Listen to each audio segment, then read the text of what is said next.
it's Gareth from the Wise Men Say podcast here to help preview the crucial game at the weekend, the terrifyingly crucial game at the weekend. A game I'm sure which both supporters will be looking at and going, we always lose these sorts of games. So, I think in that respect, Palace have probably got the edge in the get one over on the old club game with Allardyce and Van Arnold probably looking to do some damage. Fortunately, Wickham's not fit in that respect.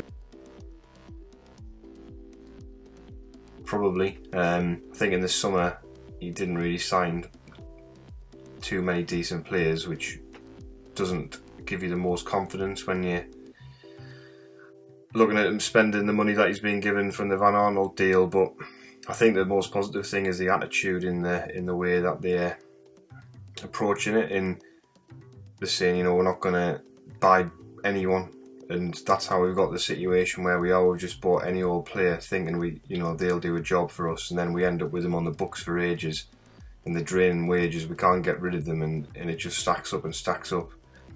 The Azure deal is a prime example of that, where they've had a number one target. They probably had a few others that they would have liked if they couldn't get him, but Azure was clearly the number one target. They couldn't get him, so they've gone, we'll go with what we've got and do the best we can. Oh, that's a good question. I think probably not. I think when we play well, it's a case of the sum of the parts rather than individuals. And Dong's been very impressive, I think, since he's joined. He's very raw and he makes a lot of mistakes, but he does a lot of good things as well. And his energy is very good. And he came back on Tuesday night and was excellent and really showed us what would be missing, and he kind of holds the midfield together. So I guess if there's one player that you're going to look at, it might not be an attacking threat, but in terms of helping Sunderland function well, it would definitely be Didi and Dong.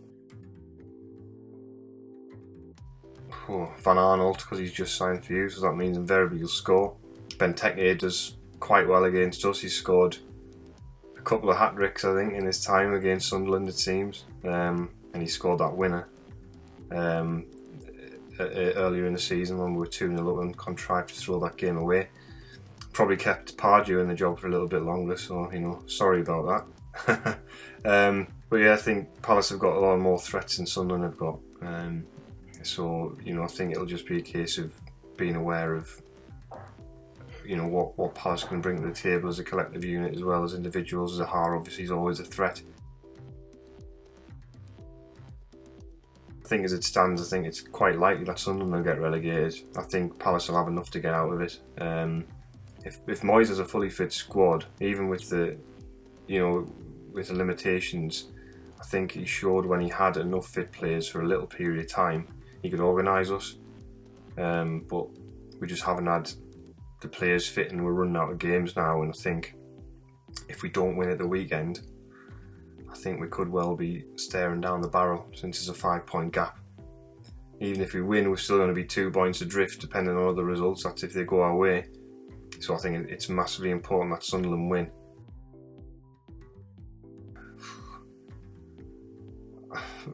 I can't.